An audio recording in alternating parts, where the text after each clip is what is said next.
I think our mind creates meaning and needs meaning in order to feel safe and feel comfortable. And I think that's where joy gets squashed at the beginning. When you try to feel safe and comfortable, you create an identity. And the more you're attached to your identity, the further you are away from joy. Knowing that you are a being that has an identity is different than being your identity. Does that make sense? Hello, this is Raymond, New York Times top 10 bestselling author, bringing you Respark Your Life podcast, the world's premier podcast to ignite the fire to allow you to live life on your own terms. Every single Thursday, I bring you a multi-millionaire, world-famous celebrity to teach you about the most fascinating ways in order to live a far better life. Every single Thursday, you just need to subscribe by hitting the subscribe button. I'll see you every Thursday to Respark Your Life. Yes, here I am back, Raymond Aaron, the founder of Respark Your Life. And I have with me a fascinating guest. Why? Because it's all about joy. Oh, I'm getting ahead of myself. Let me introduce him.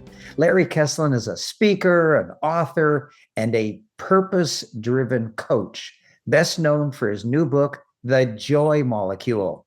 After a decades-long entrepreneurial journey, including a life-changing trip to Africa, Larry now helps high achievers redefine success, reconnect with who they really are, and create lives filled with meaning, connection, and joy. Through his frameworks around identity, purpose, and conscious connection, Larry guides people to shift from what you do to why you're here. He brings deep wisdom, powerful stories, and a grounded human approach to transformation. Ba-da-da-da-da-da! I can hear the drums beating in the background. Who is that guy? You are Mr. Joy Molecule. Yes. Tell me what do I have a joy molecule? I think we all have a joy molecule. I think that when we were born with a joy molecule. And I think we've learned to dampen the joy molecule from the time we started learning our first words. Yes. From the time we were babies and trying to figure out how to get love and how to feel connected. And I think it's something that we need to unlearn versus learn. I think we need to find it from where it once came versus find it from something we never knew. Right. And I don't believe joy is something that is given. I think it's something that's found on your own journey back inside yourself versus looking outside ourselves, which is what society has been telling us for decades. Madison Avenue is brilliant at trying to explain how if you buy this beautiful car, you will find joy, or if you date this beautiful model, or if you puff up your lips, or if you do whatever you do, you'll be so much happier. And if you've seen any of the research, I don't think it has much to do with that. That's right. Of course. I remember reading a book in the 60s called Steal This Book. And there was a line in it that I remember from all that long time ago. And that is, I lost interest in English during English class. I lost interest in geography during geography class. And so that's what you're saying, that we're born joyful. Every kid Correct. Is joyful. And then we not soon, but over the years, we learn to disregard it, to keep it in, to not let it show. We want to be appropriate. Yes. And so we tamp it down. But I don't. I personally don't. Awesome. I'm joyful. My favorite word, as all my tens of thousands of clients around the world know, my favorite word is wow. In fact, wow. Jack Canfield and I are writing a book right now. It's actually almost finished. And we're tentatively calling it the Wow Book. Awesome. Yeah. Yeah. So wow is a great word. When I saw that you were the wow guy, and one of my dearest friends is Marcy Shimoff, who wrote Happy for No Reason. And that's what you're saying. We need to be joyous, not for an outside reason, not because we win a lottery, but because we have joy within ourselves that comes out all the time. Well, there's a part of us, each of us, that is our highest self. And our highest self lives 100% love, 100% abundance, 100% gratitude. And the crazy part that people, I think, have a hard time with, 100% neutral. I think Ah, our spirit is neutral. I think our mind creates meaning and needs meaning in order to feel safe and feel comfortable. And I think that's where joy gets squashed at the beginning. When you try to feel safe and comfortable, you create an identity. And the farther you are, the more you're attached to your identity, the further you are away from joy. Knowing that you are a being that has an identity is different than being your identity. Does that make sense? yeah, listen, this is new material. I have never heard this. I need you to go over it again. Sure. An event occurs, like it's my daughter's wedding, and we're supposed to hold it outside, and it rains. So then Right. we add, God doesn't like us. This Yeah. augurs badly for her marriage. We add all kinds of nonsense to it, but we Useless. believe it. We somehow Use- believe it.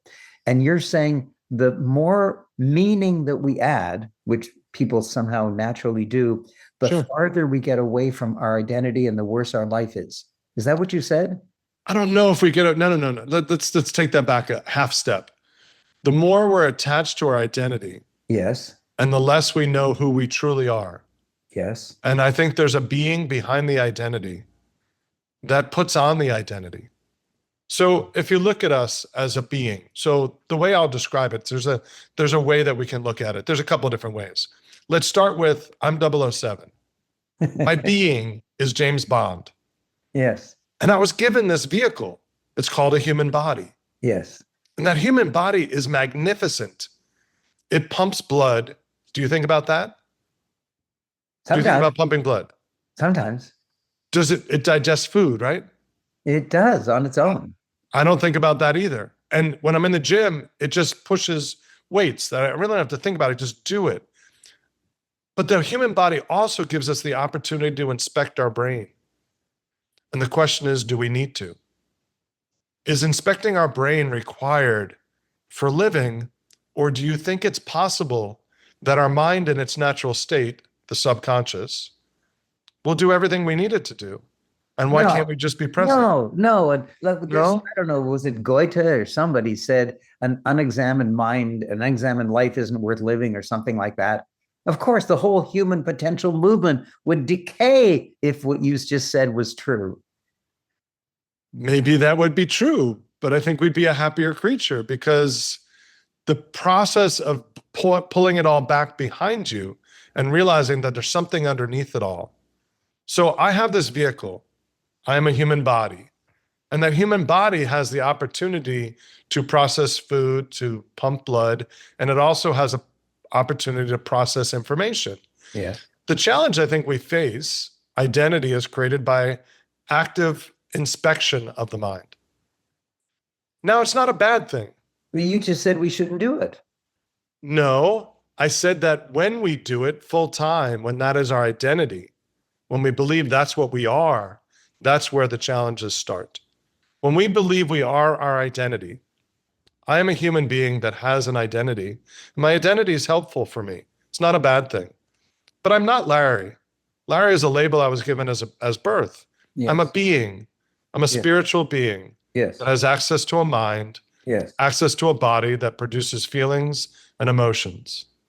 It's like I'm the sky, my thoughts are the clouds, and my feelings are the weather. But the clouds go by, my thoughts will come and go. But I'm still the sky. I'm still above it all. There's something watching Yes. this mind operate. Okay. And that's my highest self. So if we break it down to basic self, conscious self, highest self, that's a concept I learned through a program called Insight. It was started by John Roger in LA many years ago. And your basic self is your inner child. That's your fully reactionary life.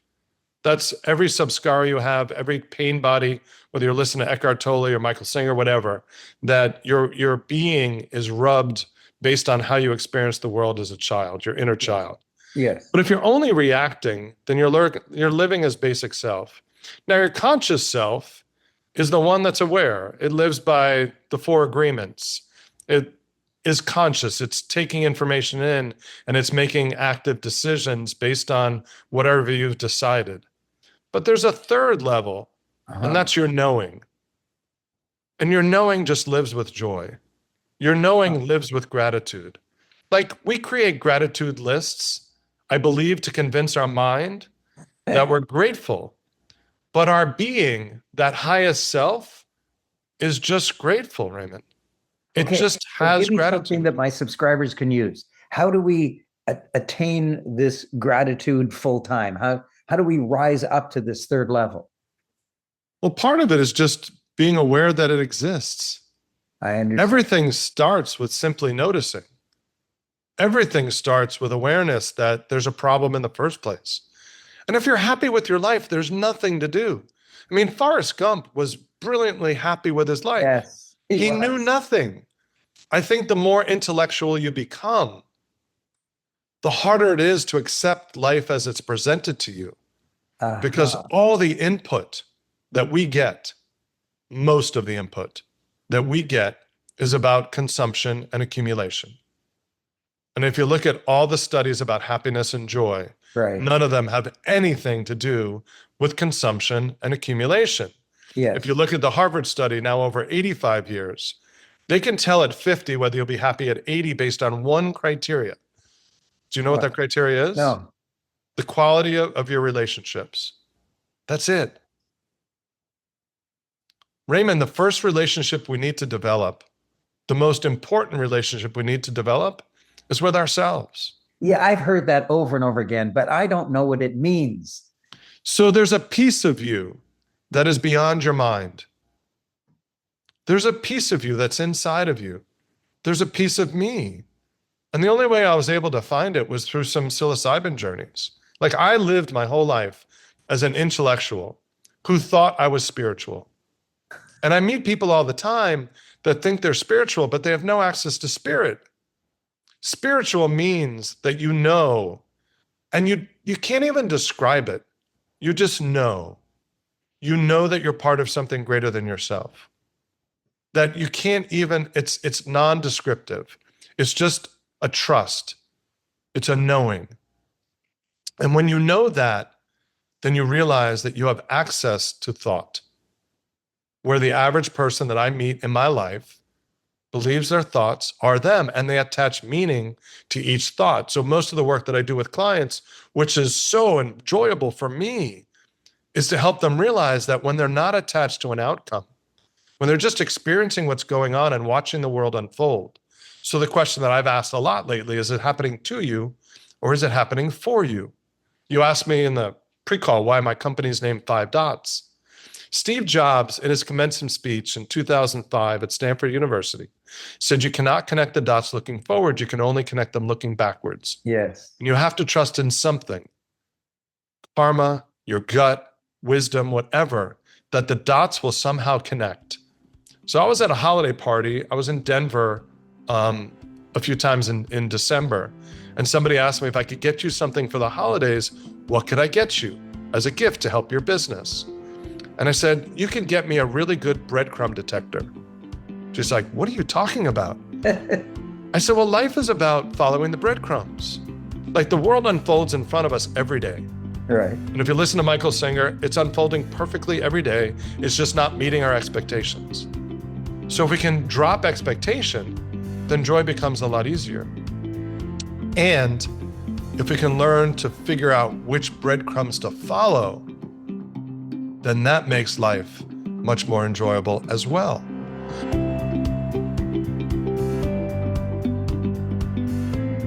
Let me say something interesting. Sure. In your counseling, the important question you ask is this happening for you or to you? And of course, everyone thinks it's happening to them.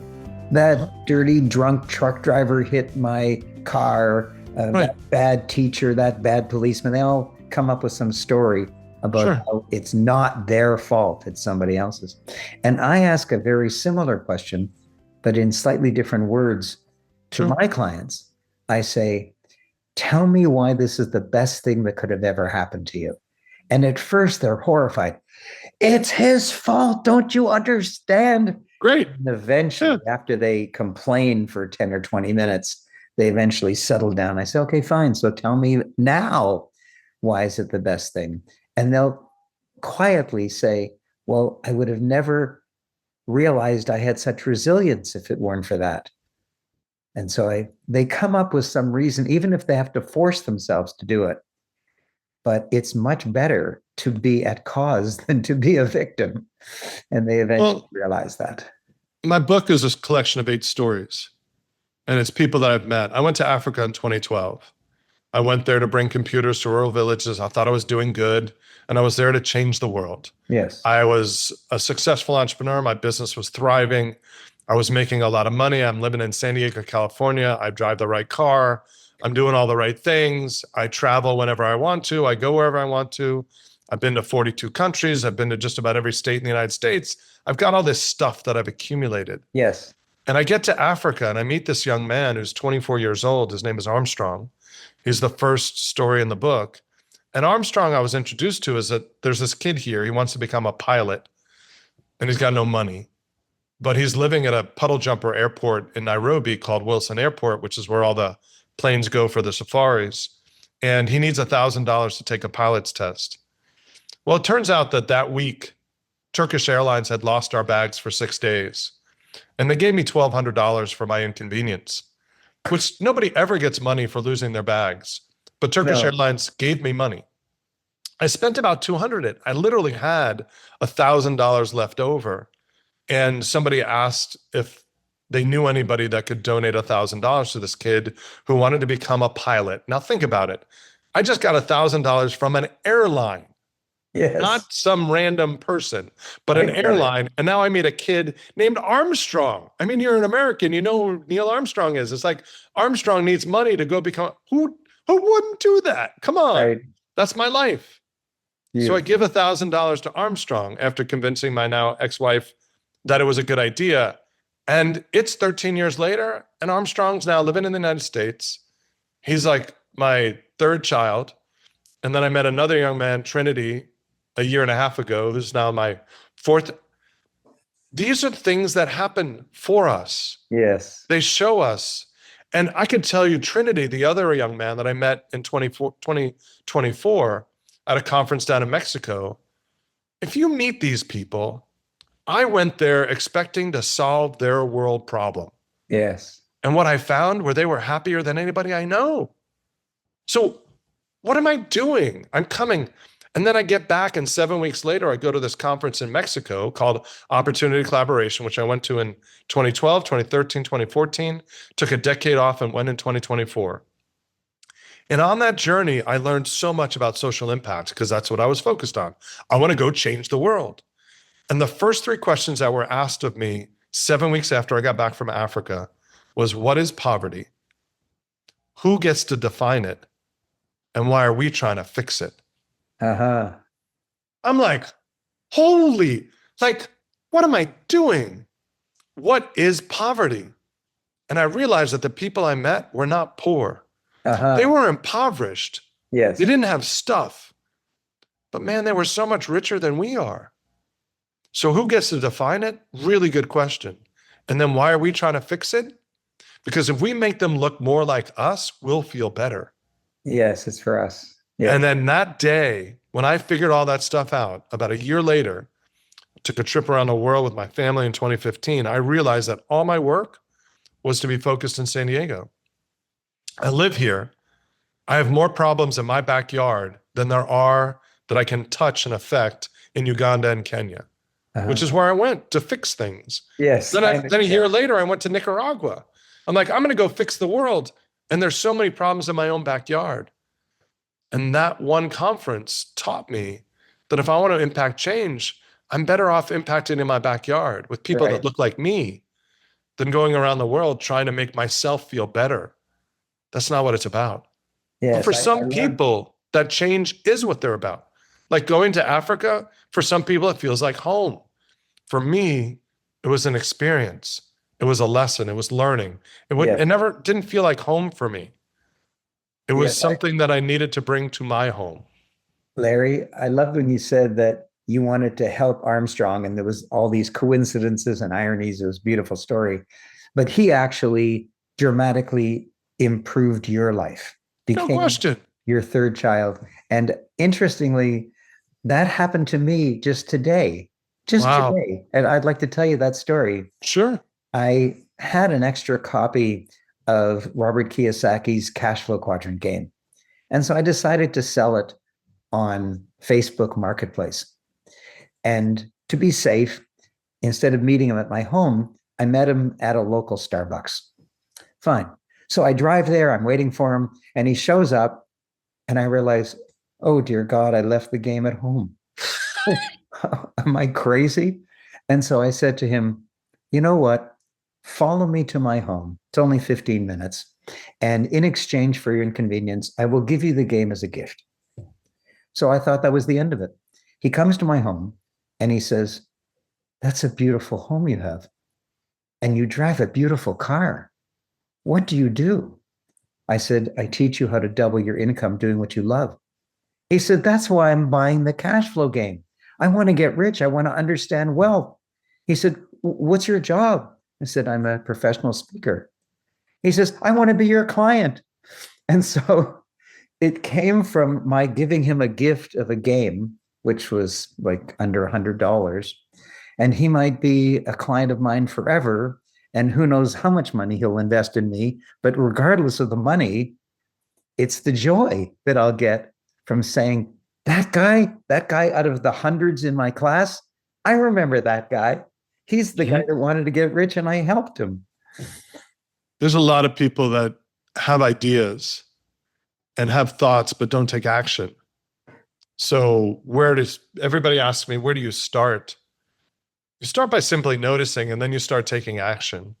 Yes. And sometimes the action is not external action. The hardest action is internally. Is helping yourself realize meditation, mindfulness, finding ways to quiet one's mind, to realize that how to get past it, how to find the other side of the mind, how to find the piece of you that has quiet, the piece of you that is connected to everything around us. We are all connected. There's no way that we're individual beings. There's no way. I can't imagine that. That's the trust that we need to have. I remember asking a spiritual leader how that's possible. I hear gurus say that we're all connected, but it seems to me we're not. I'm not a tree. I'm not a guy down the street. I am me. And he said, I want you to think that you're a wave and that there's another wave a mile away that absolutely is another wave. But you're the ocean. You're not the wave. Mm-hmm. According to the ocean, all the waves are connected. I said, that's the first time I've ever understood it. Thanks for that metaphor. I'm not a guru. I'm just a guy. I built an entrepreneurial business. People say all the time, oh, you sold your company. I walked away from my company after 20 years. Oh. I had a wonderful business, published a book. I was known in the industry and I went dark. I've been dark in that industry for a decade. Oh. The IT channel is where I built my business. I made some money and I did not sell it. I had some ideas that I wanted to rewire my life. So I pulled my kids out of school for a semester. They were in 7th and 9th grade. We took a trip around the world. And in 2015, I landed back in San Diego. And for the last decade plus, I've been building a life in San Diego. Wow. A conscious life, like trying to find the people that are my tribe. And instead of trying to find my community, I'm learning after a decade that I need to build it. So for those people in San Diego that are purpose-driven, good business leaders, I have something I call the Social Impact Society. And I help bring people together that want to live in a world where they want to make a difference and they're not sure exactly how, and they want to find others that want to do the same thing. And I help them find each other because it's not easy. When I first came back to San Diego, people kept asking me, who can I introduce you to? And I would say, it's not a who. And they're like, what are you talking about? It's not a who. I said, I'm looking for a specific psychographic. And they said, what's that? And I knew I was in trouble because people didn't know what a psychographic was, but that's another conversation. So I said, I'm looking for self-aware, world-changing, get shit done dolphins. And they're like, huh? I said, I like people who know who they are. I want people that want to leave the planet better than they found it. And in San Diego, if you live here long enough, there's a lot of people that talk that don't do much, but there's a lot of people that do a lot, but you got to discern between the two. And then I have this concept of sharks, dolphins, and sharks that dress up as dolphins. So if you've read Adam Grant's book, Give and Take, the dolphins are the givers, the sharks are the takers, and the matchers are the sharks dressed as dolphins. They come looking like they're giving something, but they really want something in return. So my journey has been trying to find the dolphins, the ones that are self-aware. So what I dislike is when someone gets mad at me and then 2 months later comes back and says, remember that conversation we had 2 months ago? It really bothered me and I've been walking around and I'm like, if you can't tell me what's going on for you and you don't have enough awareness, or if it bothers you and you just hate me because I rubbed you the wrong way, I don't have time for that. Because Right. there's so many people that are self-aware so I just started dating somebody about a year ago and it's getting very serious. And the one thing I love about them more than anything is the thing I was looking for. She owns her feelings. I do not make her angry, and she does not make me sad or happy or anything. She is her. I own my feelings. She owns her feelings. I just do things that trigger her. So when something happens, we have a choice. Express one's feelings. And then we have a choice. You can either heal the hurt because it's your hurt. Because I'll tell you, something happened where my car got towed and it was in her parking lot and I felt like I was being uncared for. And I told her that, but that's my wound. She's not an uncaring person. She's actually a very caring person. She just did not do some things that caused the car to be towed. So that felt uncaring to me. But she's very caring. So to say that you're uncaring, that is what destroys relationships. To say I felt uncared for, and that's my own wound. Yes. That's a beautiful way to approach things. Yes. So that's the opportunity we have, is do we come from our own place and do we own our own feelings? Because all our feelings are triggers from wounds we have in our lifetime. Yes. Yes. So how do we change that? Larry, I want to end our delicious conversation with two things. Sure. First of all, if you live in San Diego and you're an aware dolphin and you want to join his social impact society, how do they get in touch with you? Emails larry@kesslin.com. KESSLIN.com is the email. And you can go to my website, 5-dots.com. I do not promote the Social Impact Society. It's an invite only. There's no marketing materials. There's no nothing. Okay. It is people that I meet that I truly feel are appropriate are the ones that I invite in. I do not market it at all. It's invite only. But they can learn more about me. By magical serendipity, there may be a perfect dolphin listening to this right now. Maybe a perfect dolphin in San Diego. That would be great. The second thing is you have a joy assessment. Yes. And that's available at 5dots.com. And it's the Correct. number 5 with Yes. hyphen, a dash, and dots, DOTS.com. Correct. Named after Steve Jobs. Well, started from his commencement speech, yes, about connecting dots. Yes, and I love that insight. Because you might be attracted to a store and have no idea why you're going in. And you go in and you meet the woman or man of your dreams, or you hear a song that you love or something, but you can only look back and say, it's only because I had that thought that I should go into the store that it happened. But sometimes I get an idea and I go into the store and there's nothing there.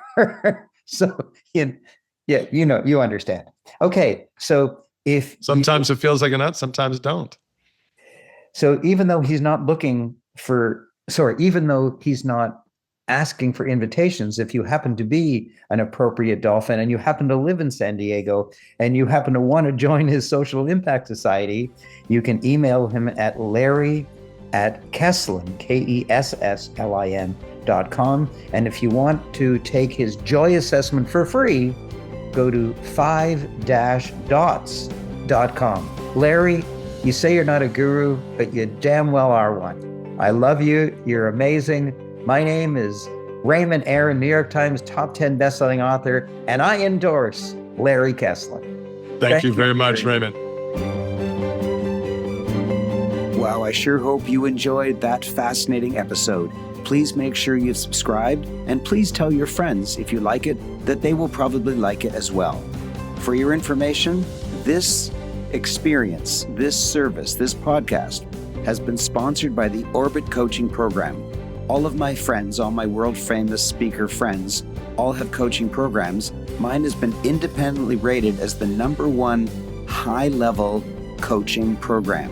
You cannot purchase it. You have to audition for it by me personally. If you're interested, please email me at respark@aaron.com. Respark@AARON.